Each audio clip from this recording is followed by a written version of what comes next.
Hello, everyone. Tonight, for most of us, is Purim. Outside of the walled cities, tonight, Motzei Tanit Esther is Purim. And the question is, why is it that you're not allowed to eat nor drink before Megillah reading? The fast is over. That's when we usually read the Megillah. It would have been nicer to take a break, eat something, drink something, and then read the Megillah. Why is it that it says in the Ramah, paskined by most poskim, that unless you're in dire straits, you cannot eat nor drink before the Megillah reading. We fasted all day. It would have been appropriate for Megillah reading to eat and drink. I'd like to offer my own interpretation on this. There is something strange about Megillah reading on Purim. It is the only time during the year that we do the exact same mitzvah at night and then again in the morning. Usually, if there's a mitzvah on the holidays, we do it once. A lulav and shofar are done only during the day. The mitzvah of achilat matzah is done only on the Seder night or nights. And yet you come to Purim and the same exact mitzvah, Megillah reading, is done both at night and in the morning. I believe there's a big difference between them.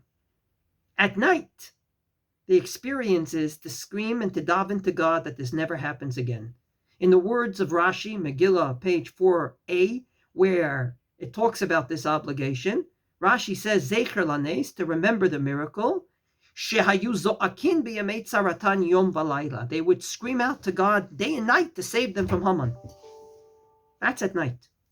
During the day, the mitzvah is to read the Megillah in place of Hallel, as the Gemara says in that same tractate, page 14.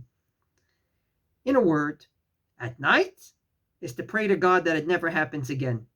In the day, it's to thank God that it didn't happen.